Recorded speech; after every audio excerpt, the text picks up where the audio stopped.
Please welcome your MC, Tumelo Setlaba.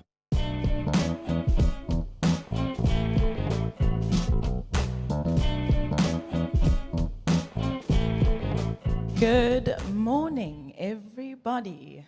Rise and shine on day 2 of AWE Conference 2022. I'd like to welcome you to the second day. I'm happy to be hosting the main stage today.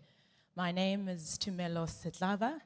I'm originally from South Africa, if you're wondering where this accent comes from, but I'm now based in the Netherlands, in Amsterdam.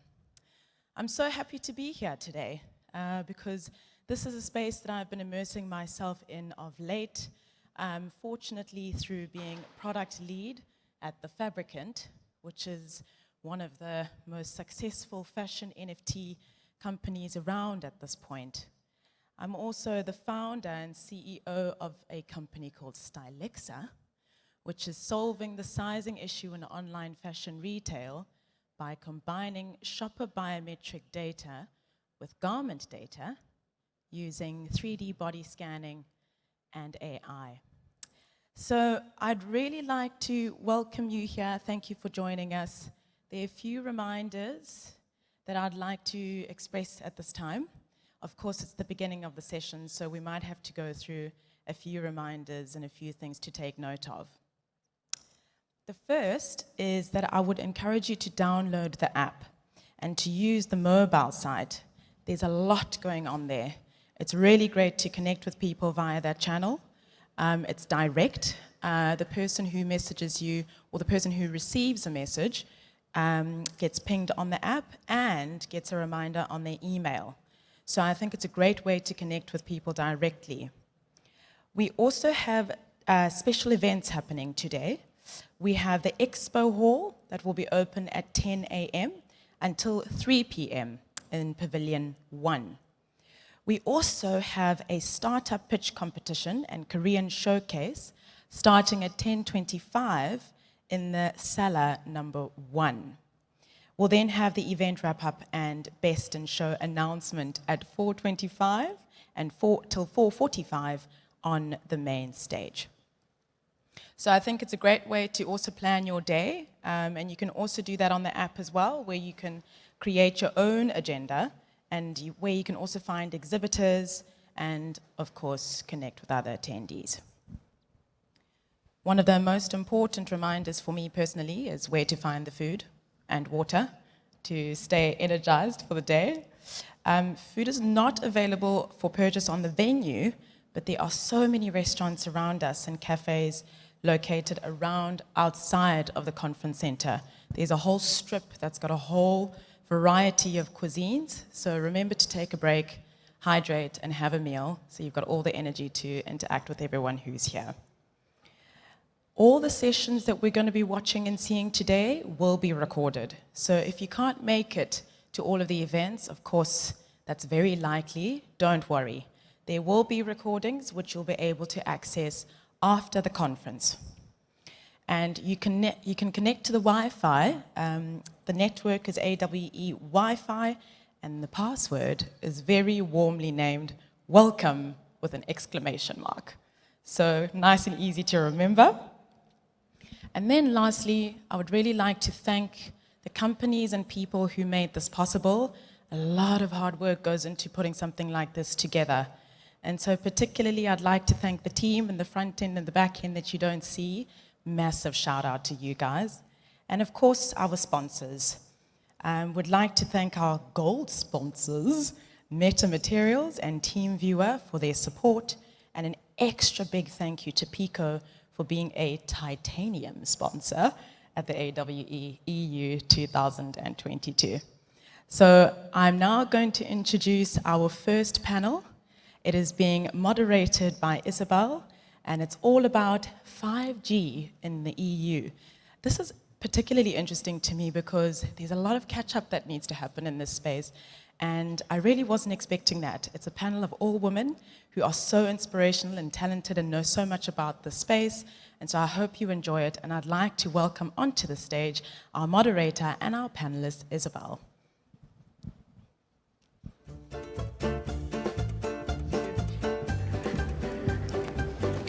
you. Good morning. I hope everybody has a good night of sleep, or at least didn't drink too much yesterday, because we're going to get a little more technical. So first of all, I would like to point out that unfortunately, thanks to our friend COVID and some other reasons, we weren't able to welcome amongst us some of our panelists with regards to the telecom providers, but don't worry, it's all covered with these lovely ladies who will introduce themselves to you in a second. We'll get going. Daria, good morning. Morning. Morning, everyone. Thank you for coming in this early morning after yesterday's party. Really appreciate that. We'll start with the introduction. My name is Daria. I'm founder and CEO of WeAR Studio. We do AR and VR custom development for different clients, like industrial companies, manufacturers, brands, startups. So in a nutshell, we have a 7 years experience of custom AR, VR development and the process of integration. That is our main expertise, and I'm happy to share the perspective on the 5G from the angle of AR, VR empowerment. Thank you. Thank you. Welcome, Elisaveta. Hi, thank you. Good morning, everyone. Particularly, yes, thank you, as she said, after the happy hour of last night. It's my first with us, so thank you for the invitation. I'm CEO and founder of MIAT, which stands for Multiverse Institute for Arts and Technology, where we train the talents of the future in the first immersive academy, people that incorporate that have to create content and experiences with immersive and emerging technologies. And we have an immersive studio where we produce immersive experiences, technologies, and also virtual worlds and metaverse platforms. And everything we do is based on research. So thank you for the invitation again. Great to have you girls over here. So let's get started. We changed the format a little because we're only 3 of us, so instead of the promised 40 minutes, you'll be left after 25, so don't worry. So 5G in Europe, that means also accessibility. What does it mean for each of you, accessibility, and how do you perceive that nowadays in Europe as we speak? Maybe from point of view. Yeah? Well, I believe, and I really believe that accessibility is core for any kind of immersive, but also emerging technologies. 5G is an emerging technologies. And not only from the perspective that all technologies, virtual worlds and metaverse worlds must be accessible by everyone, but also that is very important, the diversity factor. When you create these immersive worlds and experiences and virtual worlds and the metaverses enabled by these technologies, you need really to create spaces that can, since they have like a limited space, they can really enhance and welcome diversity and integration. And also equality, because we all working in this sector. We are building together this sector, corporates, brands, organizations, institutions, each of us. And we need to create places and experiences that are really safe, psychologically safe, but also really for the benefit of the society. And one of the most important things is like human centricity. We're talking about technologies a lot, but what we do must really create it with a human-centric approach. And actually today in Europe, we have to say far from accessibility.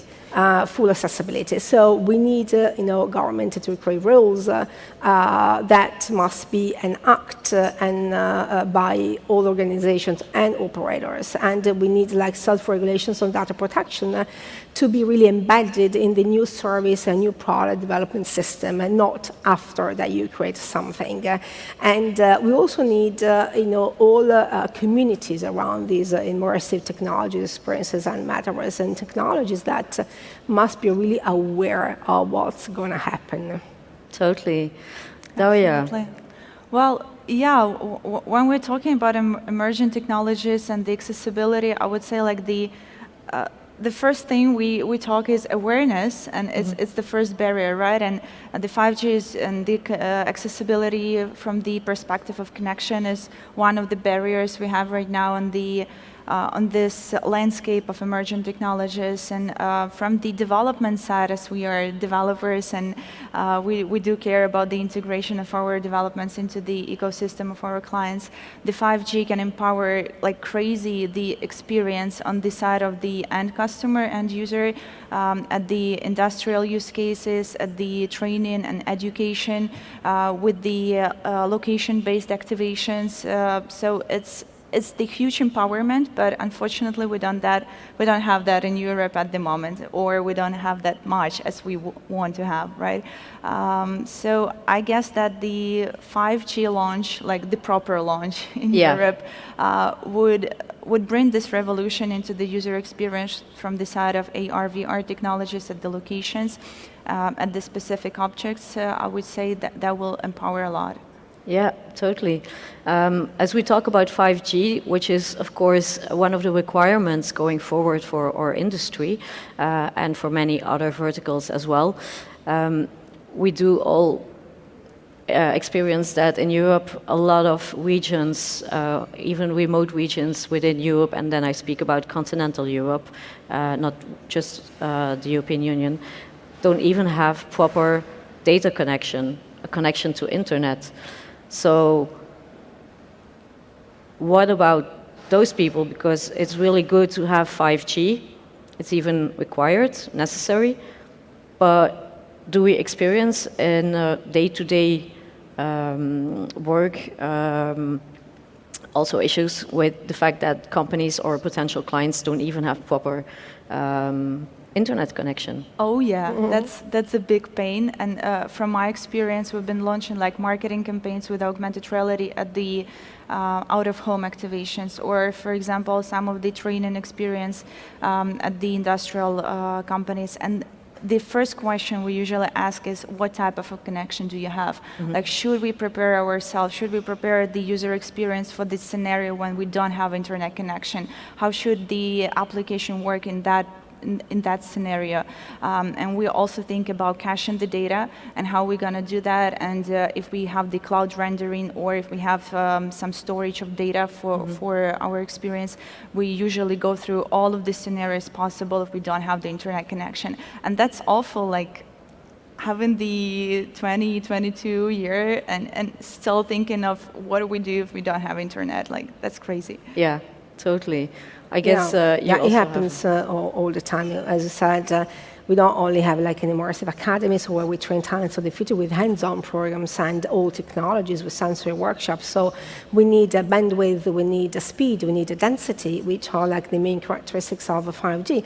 But we also produce like immersive art exhibitions. We just came back from Seoul, where we created and produced one very big immersive art exhibition for a top global luxury brand. But I have to say that also, if Europe is remain behind 5G, this will impact a different level, business, economic, but also social and at a sustainable level, which means that think about enhancing the meta education really of the future, when you can really train the talents of the future, because all these immersive and emerging technologies are calling for new profiles and new talents, or when you can create a safer and greener cities, and this impacts also on the sustainable perspective, but also like enhance and develop new businesses like healthcare and entertainment and arts at a sustainable level. Think about creating a digital twin of a city where you can measure and manage in advance adverse impacts before they happen, but also then when you can create real-time gaming scenarios to advance peacekeeping initiatives, or as I said before, create a safer and greener, traffic management system where, you have connected with wearables, cars, but also other digital infrastructure, and you can really save lives and reduce carbon emissions. So there are many, many, many issues here around in this moment. there is a lot at stake. It's not just about within Europe, but also being competitive towards other continents, the rest of the world. So even if you would create some kind of technology within Europe, you also have to be able to relay that and expand it to the other continents. So if you wouldn't have like basic internet connection and you are a big brand, well, then you have a choice whether you stay in Europe and deal with the issue, which is not as easy as it seems, or you get out of Europe where you have access to all these technologies. So it's also, as you said, an economical risk. Yeah. And even actually Europe is seeing that with an investment of over 56.6 billion euro on 5G. Yeah. You can create over 2.3 million jobs. So what are we waiting for? Yeah, totally. That's a good question. Yeah. And from the industrial use cases, like the economy perspective in here, and what I've been witnessing is that, for example, the maritime industry, they invest a lot into emerging experiences and technologies. They integrate it into their processes. But when it comes to the usability, when it comes to the end customers, like the engineers in the vessel, using the HoloLens, for example, and doing the predictive maintenance of the engine room, they need this connectivity. They need this 5G at the workplace to be connected to the remote assistant, to be connected to their team players that are somewhere in the land. And what they do at the moment, they have the small towers, like the 5G towers at the workplaces. And we can only imagine what will be the change, what will be the difference when we have that connected all around Europe. Yeah, totally. When we talk about 5G, the networks as such, the equipment that is required to put everything in place, how do you perceive that evolution today? Because Europe is quite complex with all the countries and the different regulations and so on, especially towards data protection as well. How do you see that fit in? Not perfectly well, meaning that in this moment in Europe we don't have government or not working on legislations regarding data protection that should be enacted by operators and companies, and which is something very important. Another thing is that when you want it to work and you want to use and take advantage of 5G, you cannot do by yourself. You need to create an ecosystem, which means that the private and public sector must come together to really allow this technology to work well, the real 5G, not what you say 5.1, whatever, which is not really 5G. So you need, again, bandwidth, you need speed, you need density, which is massively important for the XR sector. And also you need all the ecosystem, again, to be aware and educated about what it is, how to use it. Now, many companies are going to ask to have a private 5G, okay? But they're not know in this moment what they're talking about, because if you, let's say, were working on a large-scale place, combining entertainment, art, production, and also research on 10,000 square meters, so it's really, really big. But creating a 5G means to create an ecosystem. You need devices, you need a radio, you need the network, and many other things. And of course, one company can't do everything.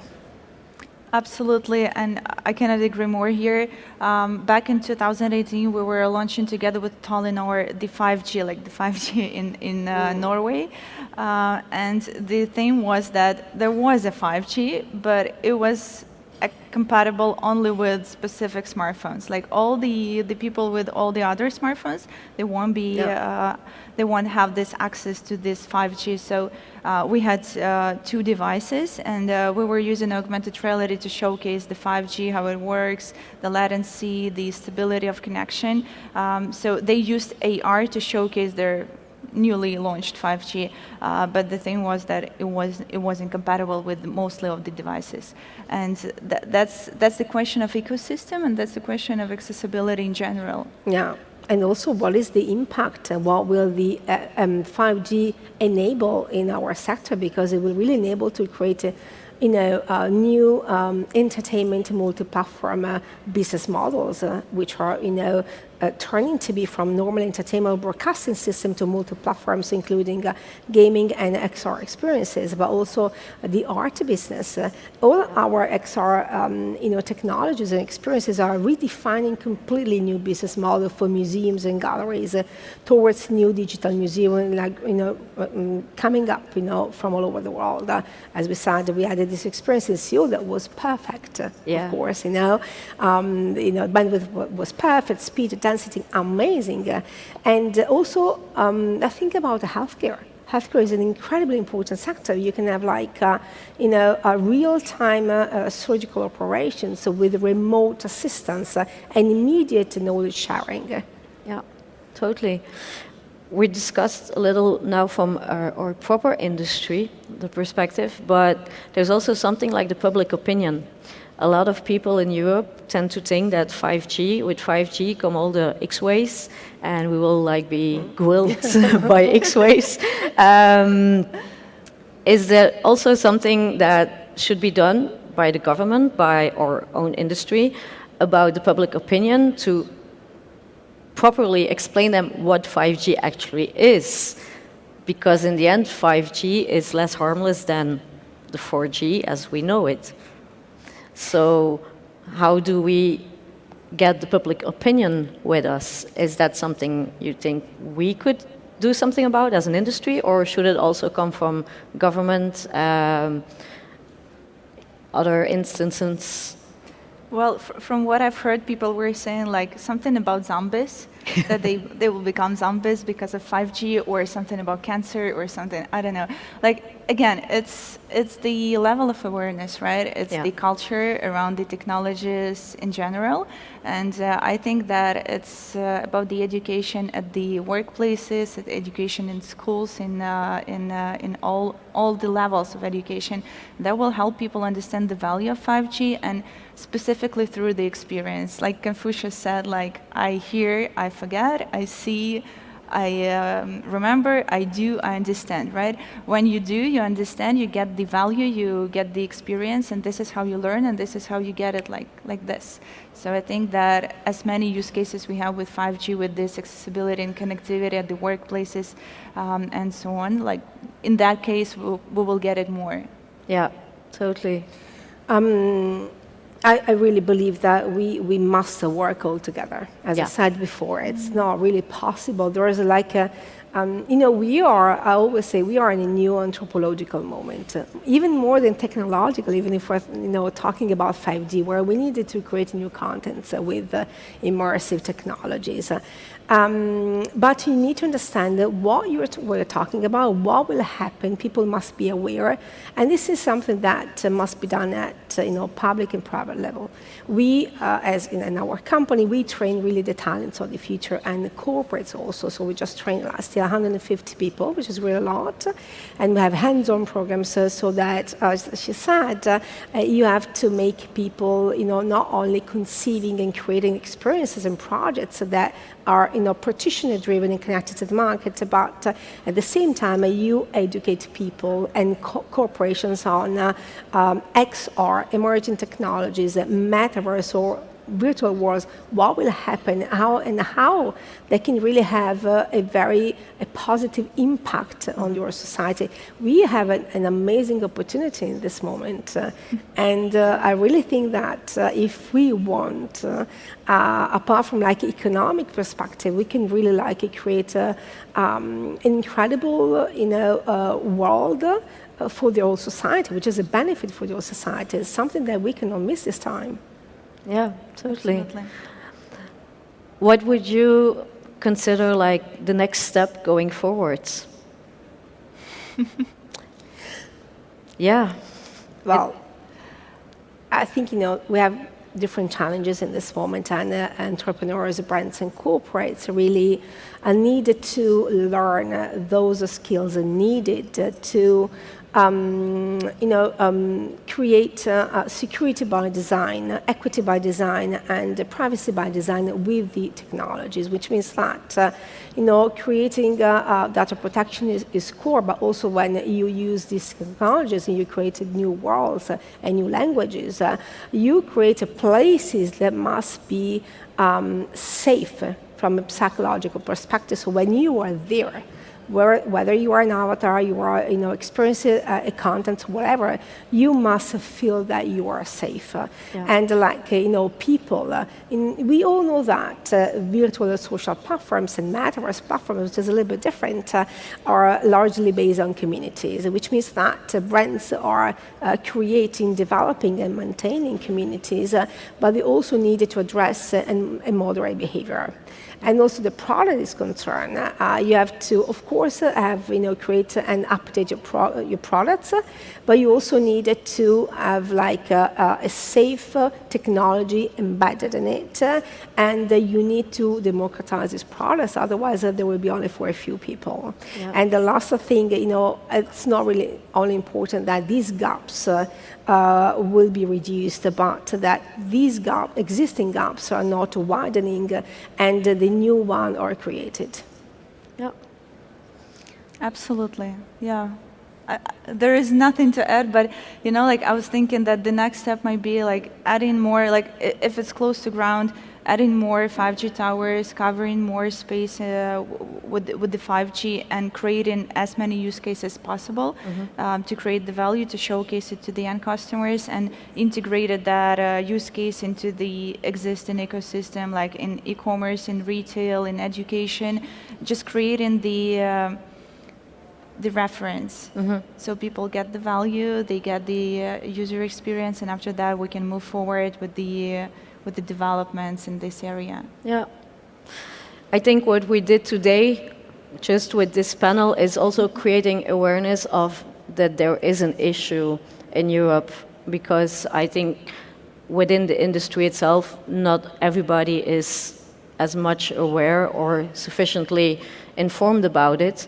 And I think it's not just from within our industry, but also the associations, myself representing Euroimmersive, Federation of XR Professionals, and Gatherverse Europe, where we want not just to create awareness, but also help people move in a human-centric way to the emerging technologies, the future metaverse, if you like. There it goes, the first M word of the day. And Isabel, from the perspective of the community, as you were part of the Gatherverse, how do you think community will be moving the accessibility and 5G? Yeah, I think everything starts with community, because we can create as much as technology, hardware, software as we want. In the end, it's all meant for the community, for the people. If the people are not using it, there's no need to it. So would be kind of weird. So we start with community, we're building communities, we gather them, and we try to help them move forward, because together we go farther than alone. It might take some more time, but nevertheless, it's not just in a human-centric way, because those values are quintessential. As we stated earlier on, ethics, integrity, creating a framework. And if we all join forces, then we can really make a difference. Sorry for that. I see that we are running out of time, but of course, we all stay available for further questions afterwards. I really would like to thank you from the bottom of my heart, my two lovely panelists over here, Elisabetta and Daria, after the many issues we encountered to get here. But in the end, it all worked out. So really happy also for your presence this morning, and despite the early moments, and hope to see you later on, and wishing you a great day going forward with everything happening on the planning. Thank you. Thank you. Let's go. Thank you, ladies. Listen, I love seeing women taking charge in their domains. And what I love most about that is we go further together than alone.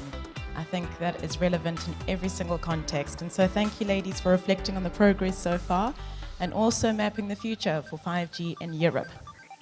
Okay, everybody, we're going to take a little bit of a break. We're going to do a furniture change.